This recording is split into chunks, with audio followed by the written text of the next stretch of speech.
Olá, está no ar mais uma edição do Unesp Notícias. Veja o que preparamos para você. Alunos do campus da Unesp em Botucatu recebem a segunda dose da vacina contra a Covid-19, um momento mais do que esperado. Na entrevista do dia, o assunto também é a vacina, mas sobre a dose de reforço que foi ampliada para pessoas com mais de 60 anos. E ainda o lançamento do podcast Papo com Legenda, sobre acessibilidade audiovisual. O Unesp Notícias começa agora.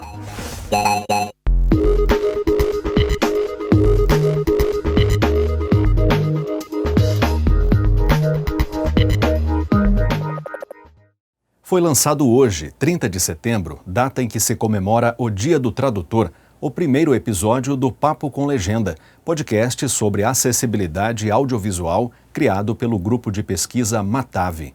Formado por pesquisadores e estudantes de comunicação, design, letras e tradução da Unesp desde 2013 e cadastrado no CNPq, o grupo encontrou no formato de podcast a possibilidade de divulgar para um público maior as ações que desenvolvem.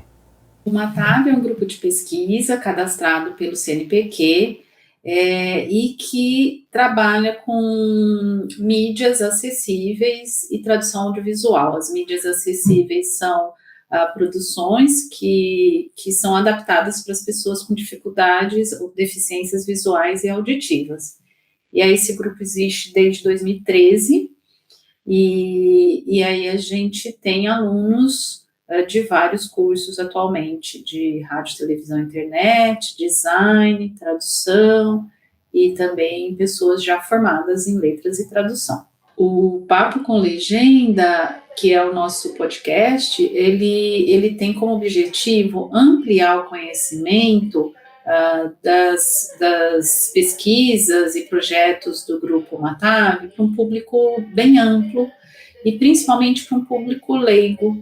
Nós queremos sair desse nosso ninho aí, né, nessa nossa bolha acadêmica e transmitir um conhecimento de uma forma muito popular, muito leiga, para as pessoas que querem aprender sobre acessibilidade audiovisual e também para o usuário, as pessoas que não enxergam e que não ouvem, né? Então a gente pensou que o podcast é feito de uma maneira muito dinâmica, com uma linguagem muito jovial, né, tivesse esse objetivo e esse alcance. É realmente um papo que mostra para as pessoas, no geral, toda uma contextualização que não exige um conhecimento prévio sobre o assunto, mas vamos tratar de temas como legenda, audiodescrição, dublagem e muito mais desses recursos voltados para a acessibilidade em produtos audiovisuais.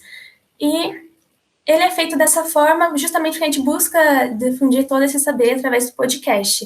E para reforçar esse conhecimento, nós contamos também com profissionais das áreas que facilitam a compreensão do assunto. Aí a gente deixa evidente como todos aqueles processos são feitos e eles visam, todos os temas, eles visam essa equiparação de oportunidades que possibilitam acesso para as pessoas com deficiência, como o professor comentou, aos produtos audiovisuais. A gente recebe a pesquisa da professora, então eu, Natália, o Alisson e a Júlia, a gente destrincha a pesquisa e coloca nos blocos, né, no roteiro de três colunas.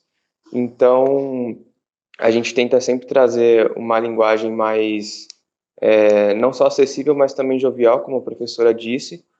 Então, a gente conta também com a ajuda das pessoas que estão fazendo rotatividade dentro da área do projeto.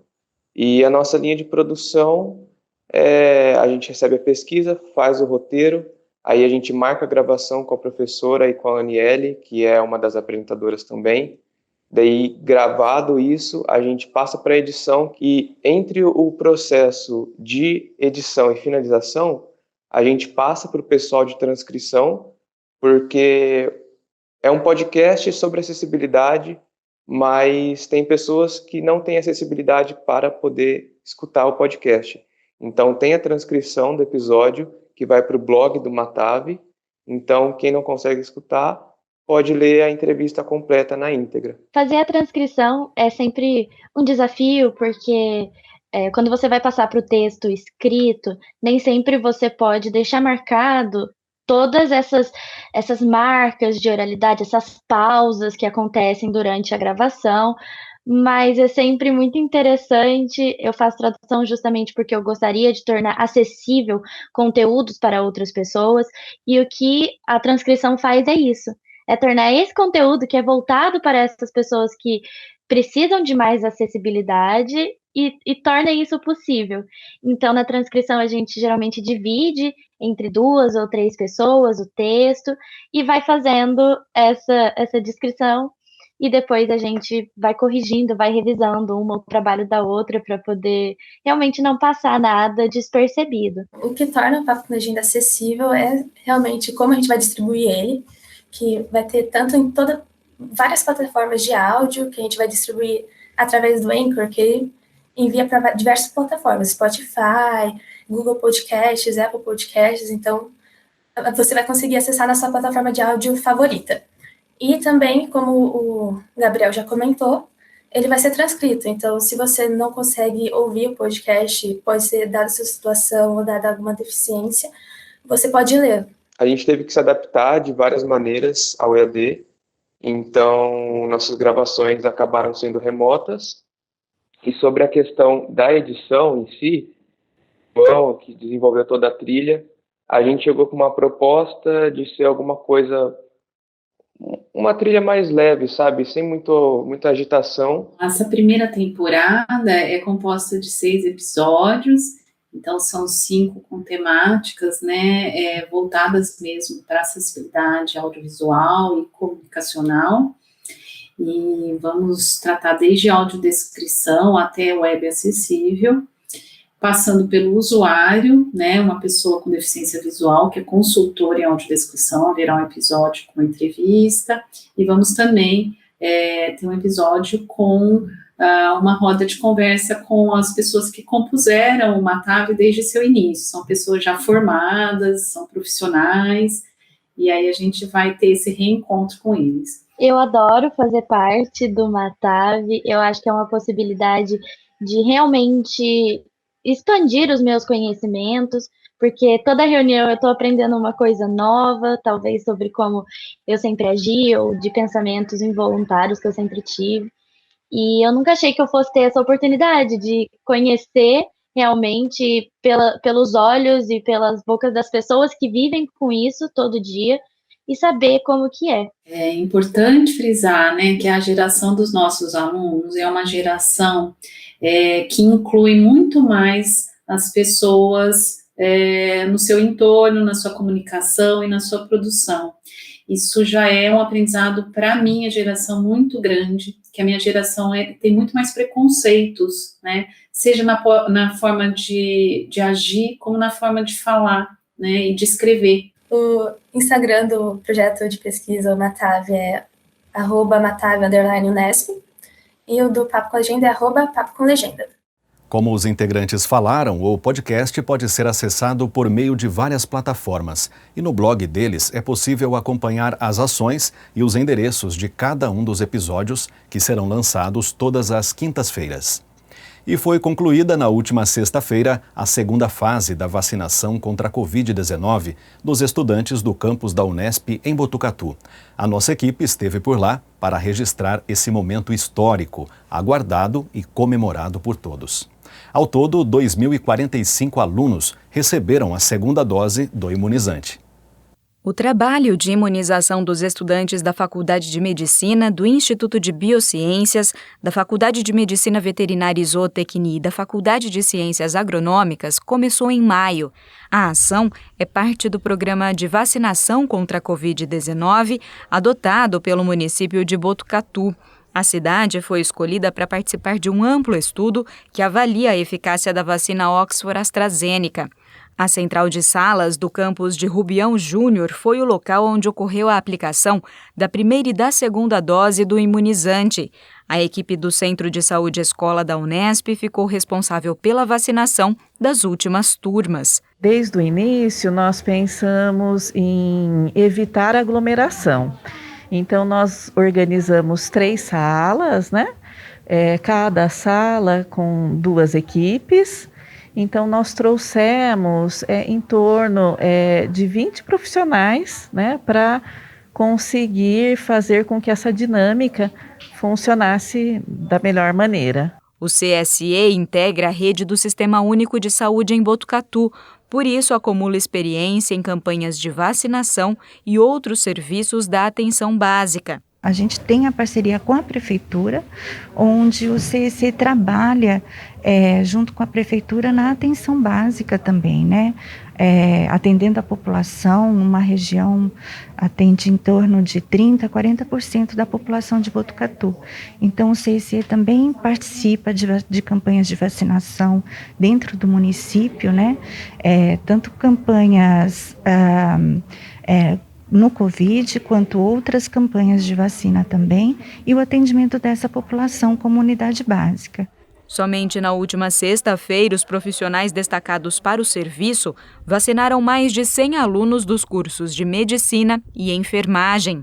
A imunização completa, aliás, é um dos requisitos para qualquer unidade da Unesp iniciar o processo de retomada das atividades acadêmicas presenciais, medida aprovada e comemorada pelos próprios alunos. Por enquanto, a gente está tendo tudo online, só agora esse mês que a gente começou a ter algumas aulas de anatomia presencial e mês que vem a gente vai ter o IUSC presencial também. Esse primeiro ano, né, a gente fica querendo começar logo as aulas presenciais, se sentir universitário de verdade, que é uma coisa que, querendo ou não, o online não proporciona pra gente, né? Então, poder voltar presencial, a vacina facilita bastante. A vice-diretora da Faculdade de Medicina coordenou todo o processo de vacinação até aqui. Com o término da aplicação das 2 doses da Oxford AstraZeneca, o momento é de comemorar e se preparar para os próximos desafios. A gente sela aí uma etapa de dizer, né, que todos os nossos estudantes estão com a vacinação completa, né? Então, é a última turma que nós imunizamos, né? Com apoio do Censal de Escola, então uma imunização que se completa até mais precocemente do que o restante da população, né, que ainda está aí encaminhando a perspectiva da segunda dose, e com a insegurança, né, que o governo brasileiro lançou sobre essa segunda dose nos jovens, né? Então, felizmente, a gente consegue isso com segurança e com muita satisfação, né, de poder garantir, né, esse momento, esse direito, né, do cidadão que inclusive já deveríamos estar com essa completude alcançada no nosso país, e infelizmente não estamos. Por enquanto, o clima é de celebração entre os jovens universitários, que também veem na imunização a chance de dar os primeiros passos na profissão. Eu considero que é um passo muito importante, ainda mais sendo um curso de enfermagem que é muito prático e que é muito necessário a nossa participação, ainda mais na pandemia, que a gente vai fazer estágio tanto na HC aqui em Botucatu e depois vai dar mais portas para a gente atuar na área. E olha o Tarcísio aí comemorando com os colegas de curso e, claro, de máscara. E no próximo bloco a gente continua a falar sobre vacina. Vamos entender mais sobre a importância da terceira dose que está sendo aplicada em idosos e profissionais da saúde. Fique ligado, nós voltamos em instantes. O Ministério da Saúde divulgou nesta terça-feira que a campanha de vacinação com doses de reforço contra a Covid-19 vai ser ampliada. Agora passa a contemplar todos os adultos acima de 60 anos. Além desse grupo, os profissionais da saúde e as pessoas imunossuprimidas também têm direito à dose extra. Para saber mais detalhes, a repórter Leire Bevilacqua conversou com o professor Paulo Vilas Boas, do Departamento de Clínica Médica da Faculdade de Medicina em Botucatu. Vamos conferir. A importância da dose de reforço da vacina contra a Covid. Esse é o tema do nosso bate-papo de hoje. Eu agradeço ao professor Paulo Vilas Boas por ter aceitado o convite para estar aqui conosco. É um prazer estar novamente aqui com vocês, na TV Unesp, para a gente poder conversar sobre essa situação tão importante que é a pandemia da Covid-19 no qual nós estamos vendo algumas expectativas, perspectivas muito interessantes que surgiram com a vacinação e agora observando a necessidade do reforço da vacinação para a população de modo geral. Professor, a campanha, né, com a dose de reforço contra a Covid-19 começou no dia 15/9, ainda destinada aos idosos com mais de 70 anos ou pessoas imunossuprimidas. E, na última sexta-feira, ela foi ampliada para profissionais de saúde, e na última terça-feira desta semana, né, ela foi ampliada para pessoas com mais de 60 anos. Então, eu gostaria de saber, né, como essas decisões elas têm sido amparadas e qual a importância, né, dessa terceira dose? Toda decisão referente ao Programa Nacional de Imunização, especificamente referente à Covid-19, ela é amparada por uma Câmara Técnica, pela Câmara Técnica da Secretaria Extraordinária de Enfrentamento à Covid-19 do Ministério da Saúde, na qual nós fazemos parte, representando a Sociedade Brasileira de Geriatria e Gerontologia, no qual temos reuniões todas as sextas-feiras, no período da tarde, para discutir a situação epidemiológica da Covid-19 e também a discussão referente à vacinação e a proposição referente ao Programa Nacional de Imunização. No último mês, quais foram os dados que nós tivemos? Inicialmente, foram estudados a ocorrência, o aumento, novamente, da frequência da Covid-19 na população com mais de 70 anos de idade, principalmente com mais de 80 anos de idade. Por que aconteceu isso, provavelmente, esse aumento? Nós temos que lembrar que essa faixa etária, as pessoas mais velhas, com mais de 80 anos de idade, elas foram as primeiras a serem vacinadas. Elas foram vacinadas no meses de janeiro, fevereiro, alguns, inclusive no final de dezembro de 2020. E, sabidamente, a população idosa, a população mais velha, isso acontece com todos nós, o nosso aspecto imunológico, nossa imunologia chamada imunossenescência, ela decai. Ela decai em que sentido? Inicialmente, quando nós somos submetidos a uma vacina, com a faixa etária mais velha, os níveis de anticorpos que nós atingimos são mais baixos. Normalmente, esses níveis, apesar de serem mais baixos, eles são protetores. Eles nos conferem uma resistência contra as doenças. Isso a gente já sabe de outros tempos, de outras vacinas utilizadas, principalmente em relação à vacina contra a influenza. Porém, conforme vão se passando o tempo, esses níveis de anticorpos decaem, eles começam a ficar diminuídos. E conforme eles decaem, vão diminuindo, o nível de proteção vai diminuindo. E até então, nós não sabíamos como é que era o comportamento da vacina contra a Covid-19, de qualquer plataforma, que a gente chama, qualquer tipo, para a população idosa. E com isso, quando passar-se o tempo, depois de 6 a 8 meses, os níveis começaram a cair, começou a observar um aumento novamente de casos de Covid-19. Felizmente, foi um aumento de casos sintomáticos, mas que não tiveram grande impacto nos eventos mais importantes da Covid-19, principalmente a morte. Tiveram um pequeno aumento, mas não de modo tão significativo. Mas isso nos acendeu o sinal de alerta e mostrou que ocorria uma queda mesmo de anticorpos, e com experiências de outros países, no qual principalmente Israel já tinha um estudo muito interessante, mostrando que a revacinação, ou seja, a terceira dose ou a dose de reforço, leva a um efeito chamado efeito booster. O que é o efeito booster? Você tem um nível de anticorpo basal e quando você toma um reforço vacinal, você faz um grande pico de anticorpo. Então mostrou que mesmo na população idosa, quando essa população é revacinada, atinge um nível adequado de anticorpo muito bom e um nível protetor. E com isso, com dados do exterior, mostrou que quando você é revacinado, rapidamente, em 15 dias, já tinha impacto com a redução de casos sintomáticos e mesmo de mortalidade nessa faixa etária. Então, por isso, foi recomendado e priorizado a população mais velha. Aqui, que nós utilizamos como ponto de corte, a população com mais de 70 anos inicialmente. Daí, começaram a surgir outros dados, no qual se observou que também os profissionais da área de saúde, principalmente os profissionais que atuavam em área crítica, ou seja, na linha de frente de atendimento da Covid-19, que também foram os primeiros a serem vacinados em janeiro e fevereiro, os profissionais que trabalham em pronto-socorros, trabalham em unidades de emergências, em enfermarias de internação de pacientes com Covid, ou funcionários que trabalham em UTI, também começou a aumentar o número de casos dessa população, desses indivíduos. Estavam muito baixo, inclusive com necessidade de internação e, infelizmente, alguns óbitos. Então, com isso, depois de alguns estudos, que foi realizado nessa última sexta-feira, julgou-se como recomendação importante a vacinação também dos profissionais da área de saúde.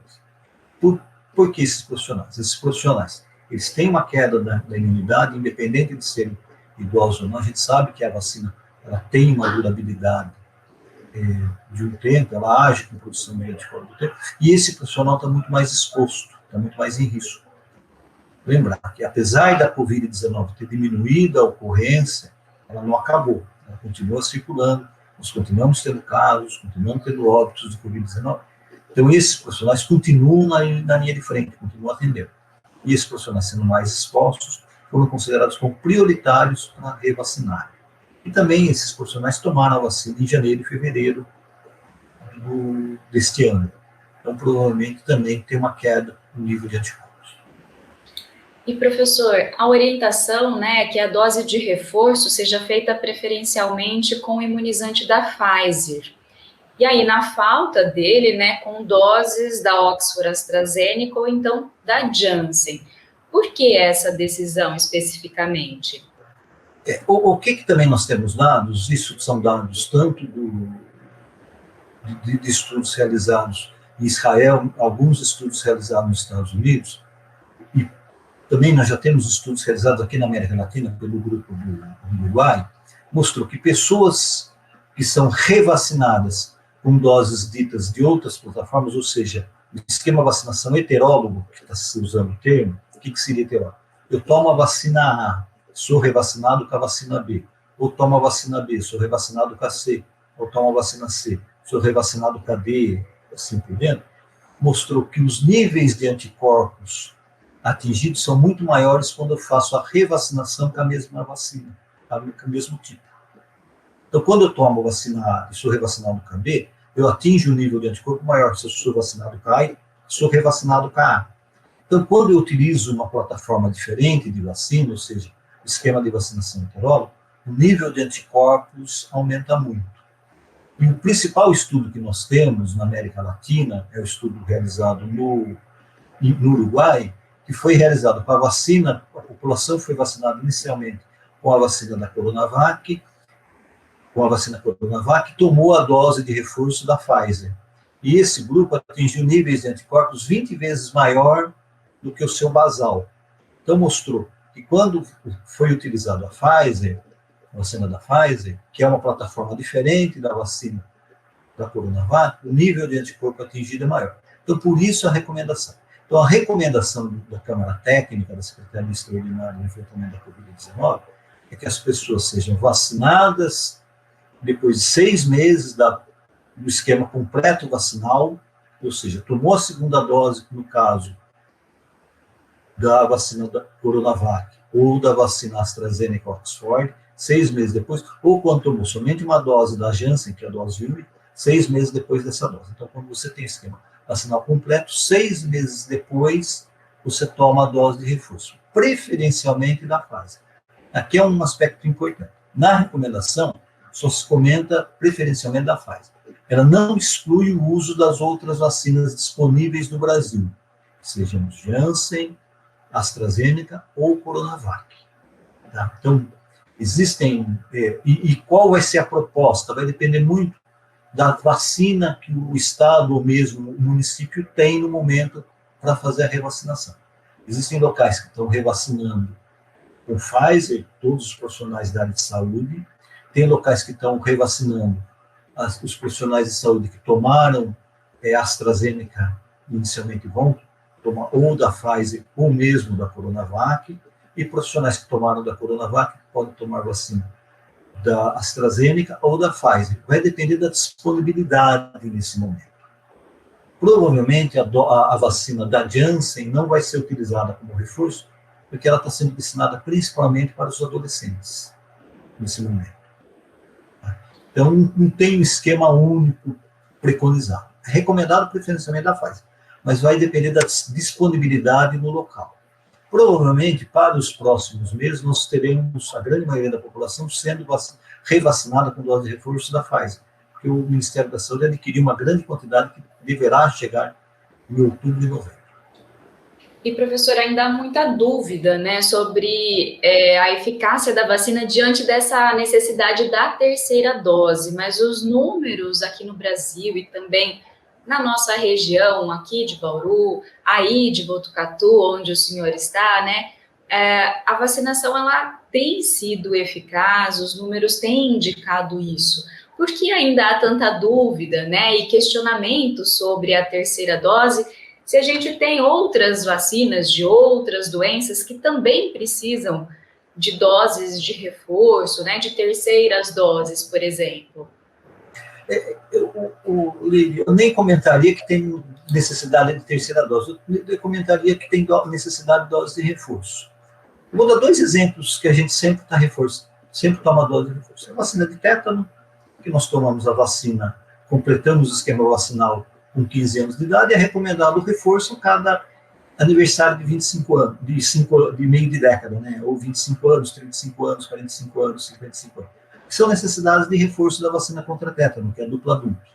Então, isso mostra que tem necessidade de reforço. E outro exemplo fácil no nosso dia a dia é a vacina contra a influenza, que tem necessidade de ser revacinado anualmente, porque os níveis de anticorpos caem depois de 11, 12 meses, e você tem uma circulação de vírus diferente. Então, tem a necessidade do reforço anual da influenza.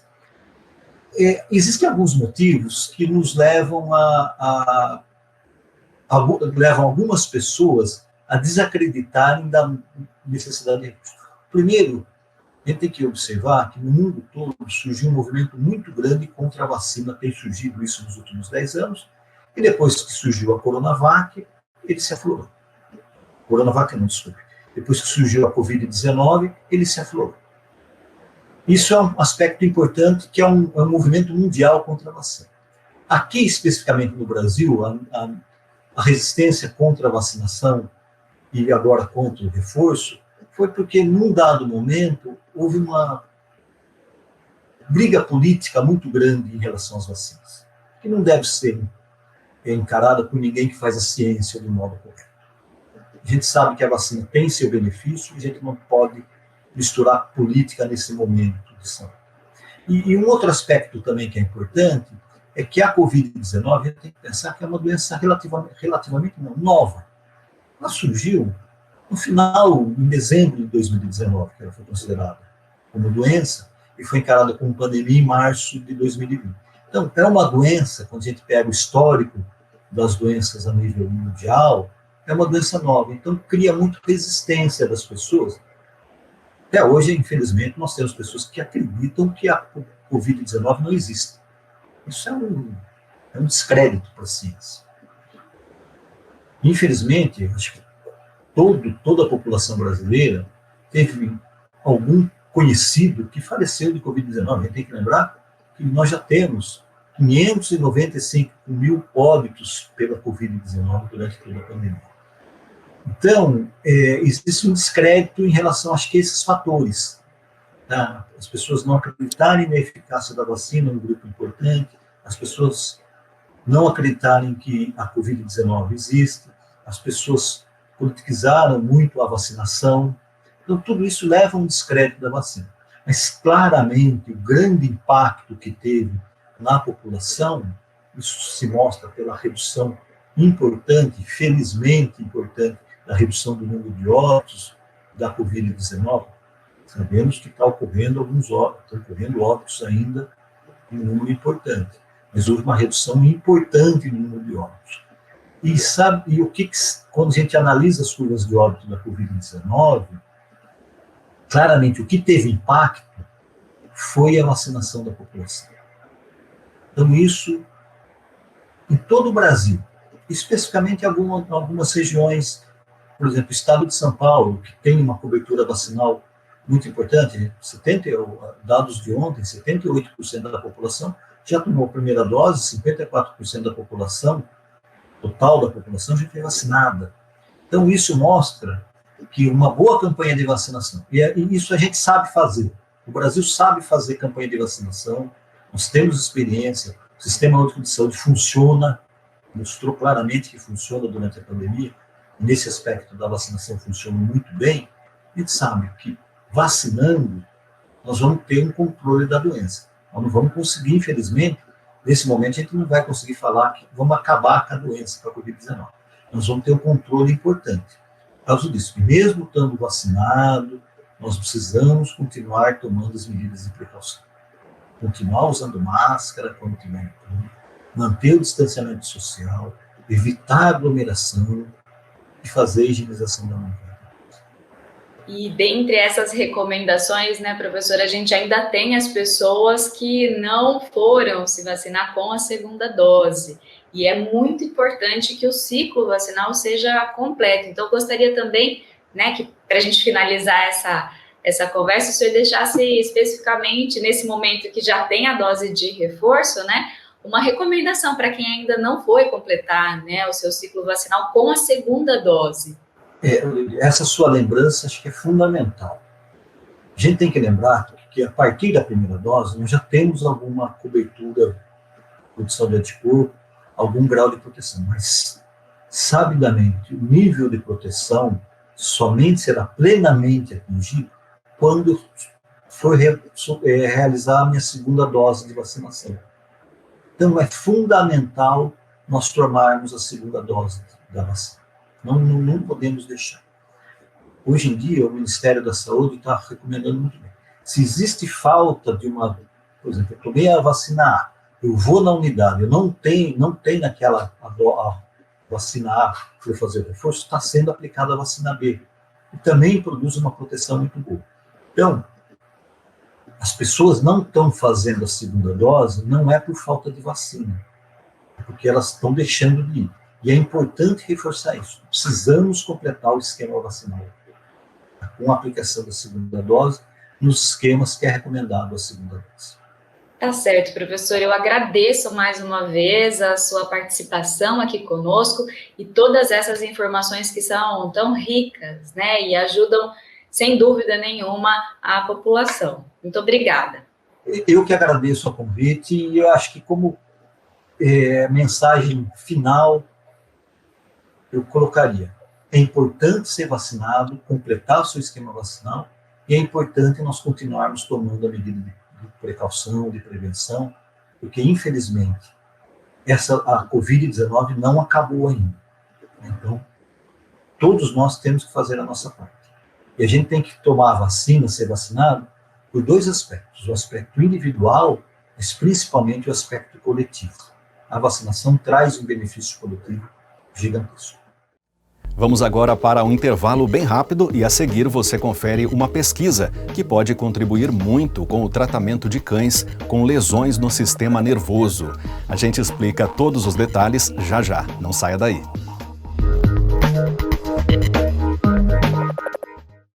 Uma pesquisa desenvolvida dentro do programa de pós-graduação em Medicina Veterinária da Unesp em Botucatu pode abrir caminho para uma nova forma de tratamento em cães com lesões no sistema nervoso. A nova tecnologia, estudada na tese de doutorado de Diego Sanches, sob orientação do professor Rogério Amorim, propõe conectar os nervos rompidos com uma espécie de tubo minúsculo, criando um ambiente favorável para a reprodução das células e a regeneração do tecido nervoso. Meu nome é Rogério Martins Amorim, sou médico veterinário e docente da Faculdade de Medicina Veterinária e Zootecnia da Unesp, do campus de Botucatu. Nos últimos anos, nosso grupo de pesquisa tem estudado novas formas para o tratamento de lesões traumáticas em nervos periféricos que acarretem na ruptura do nervo. Esse tipo de lesão é relativamente comum nas espécies de animais domésticos, como por exemplo o cão, que foi o foco do nosso estudo, e também muito frequente na espécie humana. cuja lesão acarreta em vários prejuízos à qualidade de vida, né, desses pacientes. Atualmente nós sabemos que o principal tratamento para a ruptura dos nervos é o chamado autoenxerto. Essa técnica consiste na remoção de um fragmento normal de nervo desse indivíduo para substituir aquele nervo lesado. Essa técnica ela apresenta diversas limitações, apesar de ser atualmente a mais eficaz. Como, por exemplo, a hora que você remove o nervo doador, a área doadora apresentará, portanto, um déficit funcional. E outra limitação pode ser o diâmetro do nervo doador, que pode ser incompatível com o diâmetro do nervo lesado. Nesse sentido, nós procuramos desenvolver uma alternativa ao autoenxerto. E essa alternativa, ela consistiu no desenvolvimento de um scaffold. Esse scaffold, ele é um tubo de policaprolactona, né, um polímero biodegradável, que foi confeccionado numa impressora 3D, com parâmetros específicos. Esse tubo ele foi funcionalizado com células-tronco mesenquimais de cão, que era o foco do nosso estudo, e também com uma substância que é o selante de fibrina. Para o desenvolvimento desse conduto de orientação nervosa, como nós chamamos, nós fizemos parceria com diversos outros grupos de pesquisas, como por exemplo na Unicamp, no Instituto Renato Archer e também no CEVAP da Unesp. A forma que nós utilizamos para testar nessa nossa abordagem terapêutica foi um modelo experimental em ratos, onde cirurgicamente provocamos uma lesão no nervo ciático dos ratos, removemos 10 milímetros, aproximadamente 10 milímetros desse nervo e substituímos por essa estrutura que nós desenvolvemos. Como um dos grupos controles, nós utilizamos a técnica de autoenxerto. Os resultados que nós obtivemos foram muito promissores. Apesar de ainda aquém da técnica de autoenxerto, essa técnica utilizando esses condutos de orientação nervosas funcionalizados com células-tronco mesenquimais se mostrou promissora. Isso abre novos caminhos para o aprimoramento dessa estrutura, né, do desenvolvimento dessa técnica, para que no futuro nós possamos substituir a técnica de autoenxerto, caso a eficiência dessa nova técnica seja semelhante ou superior, né, à técnica de autoenxerto. Olá, eu sou Diego Sanches, médico veterinário pela Universidade de Pamplona, na Colômbia. Realizei o doutorado no Departamento de Clínica Veterinária da Unesp de Botucatu, sob orientação do professor Rogério Amorim, e atualmente sou consultor na GLIAX Neurologia Veterinária. O meu trabalho de doutorado consistiu em uma abordagem de ingerir tecidos para o reparo do sistema nervoso periférico. Uma lesão nervosa acarreta numa separação do nervo, com perdas sensoriais e motoras a longo prazo e alteração da qualidade de vida dos animais e humanos afetados. Dessa forma, o autoenxerto é a técnica padrão que consiste na obtenção de um pedaço de nervo para aplicação no defeito nervoso. Porém, isso acarreta uma lesão do nervo doador e um prolongamento do tempo cirúrgico. Com a base da tecnologia, a impressão tridimensional surgiu como uma ferramenta na engenharia de tecidos, porque permite a construção de estruturas de forma personalizada. Nós desenvolvemos uma estrutura tubular que foi funcionalizada com células-tronco embebidas no biopolímero de fibrina, que é produzido aqui no CEVAP em Botucatu, e esses construtos foram aplicados após uma lesão do nervo ciático em ratos. Nós observamos que houve uma recuperação sensorial, motora e eletrofisiológica nos animais, além da produção de proteínas envolvidas com a regeneração. Isso indica um efeito positivo sinérgico na regeneração nervosa com a nossa abordagem. No futuro, novas técnicas precisam ser desenvolvidas para superar o autoenxerto, e uma dessas é a bioimpressão. A bioimpressão consistiria na inclusão de moléculas, células e matrizes em uma biotinta que seria usada para a construção dessas estruturas tubulares finais e posteriormente aplicada nos animais experimentais ou com potencial translacional em humanos. Esse trabalho ele foi concluído com a colaboração de instituições públicas do Estado de São Paulo e também com apoio financeiro proporcionado com a bolsa de doutorado da FAPESP. O uso de células-tronco para tratamento de enfermidades tem crescido exponencialmente nas últimas décadas. As células-tronco mesenquimais são células de fácil obtenção, fácil cultivo e que têm um excelente potencial terapêutico em diversas situações.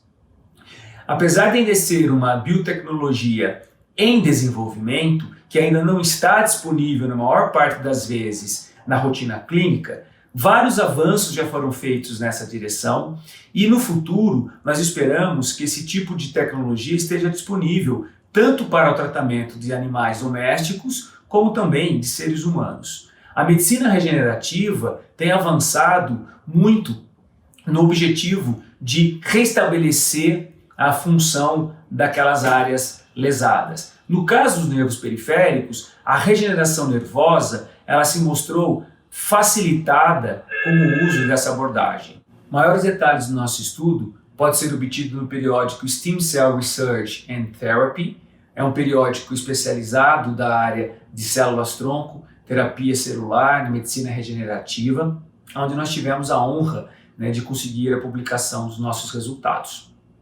O próximo passo da nossa pesquisa será testar essa nova abordagem terapêutica em um modelo animal maior. Para isso, nós vamos utilizar o modelo animal ovino de lesão de nervo periférico para verificar se essa nova abordagem terapêutica será também eficiente nesse modelo.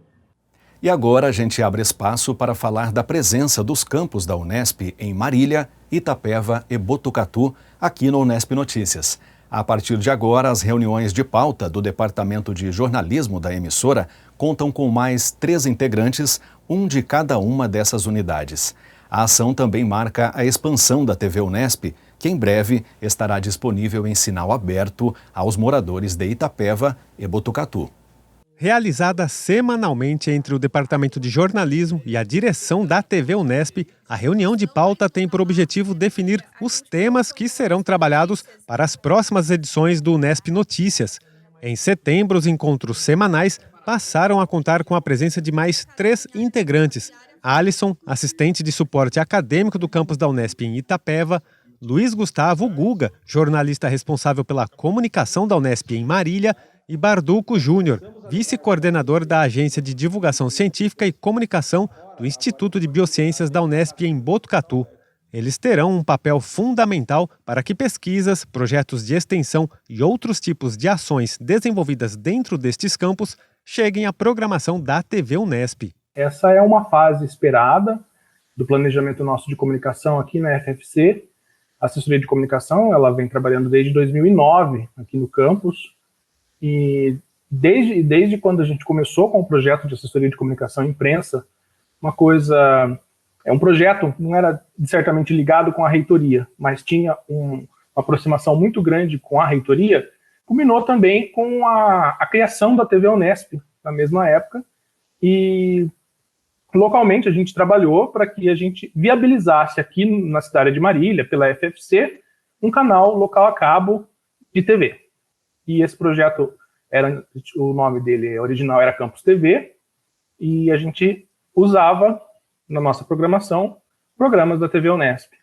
E conversando ao longo desses anos, tanto as administrações locais e todas as 2 direções da TV Unesp, nós chegamos ao que a gente pretendia, que é uma comunicação integrada entre essa assessoria de imprensa local com a TV Unesp, na criação de conteúdo e na viabilização da publicidade das coisas que acontecem no nosso campus, tanto para a cidade de Marília, na TV a cabo, mas também na grade da TV Unesp para todas as Unesps. Opinião compartilhada pela diretora do campus, a professora Cláudia, que vê uma oportunidade de se aproximar ainda mais da comunidade local.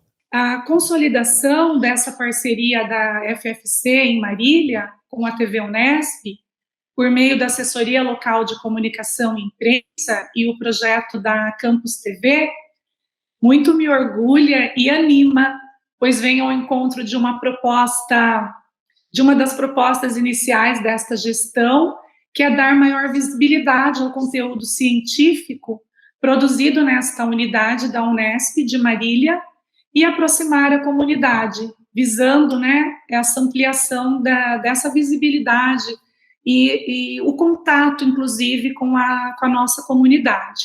Em direção a essa possibilidade de maior aproximação e profissionalização da nossa comunicação com a sociedade, nós criamos um fórum permanente de discussão sobre a pandemia da Covid-19, com bate-papos e mesas redondas virtuais que já estão sendo exibidos pela TV Unesp, atingindo uma parte desse propósito de ampliação da visibilidade e aproximação com a população.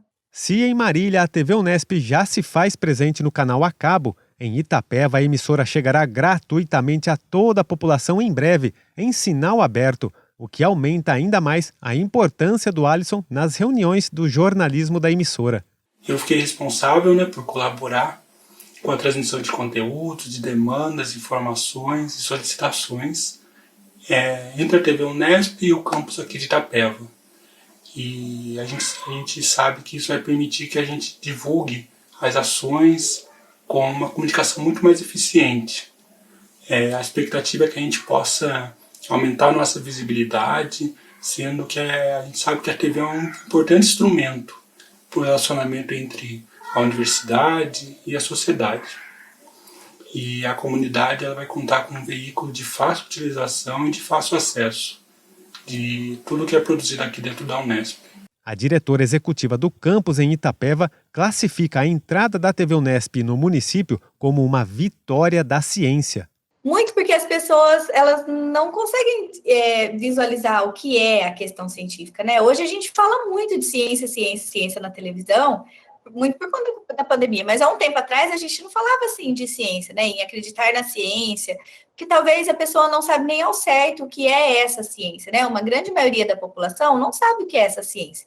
Então, a TV Unesp, ela pode permitir, assim, que a gente leve projetos, né? O desenvolvimento de novas tecnologias, né? Então, às vezes a pessoa imagina que ciência é um remédio, é uma vacina, mas não entende que ciência é tudo aquilo que a gente busca uma explicação. É quando a gente chegou num ponto e a gente quer ultrapassar aquela barreira, né? Então, existem diferentes formas de fazer ciência. Então, não só na parte de buscar tratamentos, que é o que as pessoas entendem com mais facilidade. Então, nós aqui, a gente tem um curso de engenharia, então a engenharia, ela está muito voltada para a inovação, para a tecnologia, para quebrar barreiras, para desenvolver novos produtos, e isso tem um impacto no dia a dia das pessoas, né? A gente vê pelos eletrônicos, né? O quão diferente a gente vem lidando com os eletrônicos de agora, como de antigamente. E, assim, ciência não está na programação da TV aberta, não é? Ela está muito pouco na programação da TV aberta. E quando a gente tem um canal voltado para a divulgação da ciência, do que é feito nas universidades, eu acredito que a gente vai ter uma divulgação muito maior e o entendimento dessas pessoas do que é ciência no município. E não só entender o nosso papel, porque, assim, na verdade, quando a gente divulga, quando a gente fala o que a gente faz, a gente atrai a população e as demandas, né? Quando a gente expõe do que a gente é capaz, né? Vamos dizer quais são as nossas atribuições, a gente vai também trazer a demanda da população. Botucatu é outro município que passará a ter o sinal aberto da TV Unesp agora em outubro. Atualmente, a emissora é sintonizada apenas pela TV a cabo na cidade. Para a Júnior, isso ampliará a visibilidade do trabalho já desenvolvido pela AGDC, a Agência de Divulgação Científica e Comunicação do Campus. O intuito da AGDC é exatamente esse, é levar o que acontece dentro da universidade, o que acontece dentro do campus, para as pessoas de fora da universidade, para as pessoas de fora da academia, né? Hoje, muito se divulga trabalho científico, o que acontece dentro da Unesp, sempre entre os docentes, os discentes, os funcionários, fica tudo ali dentro.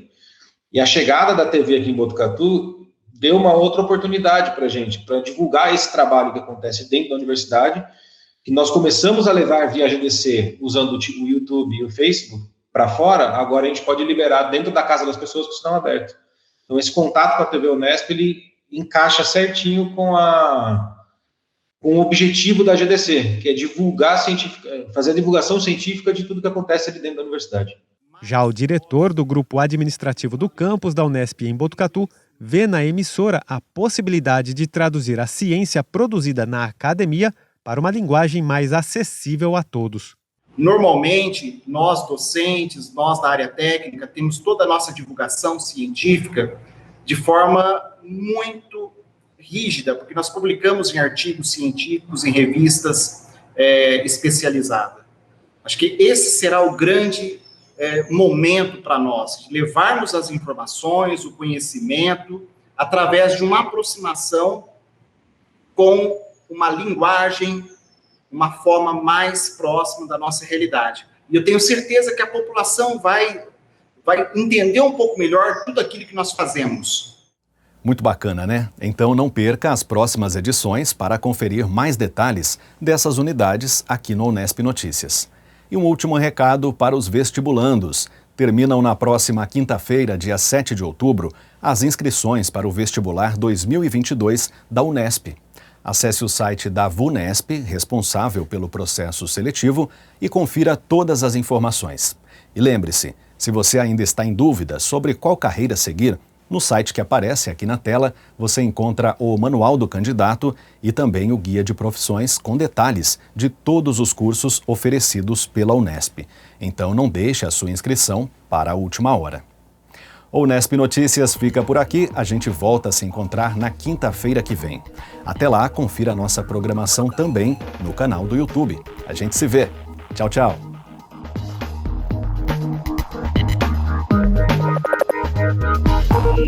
Thank you.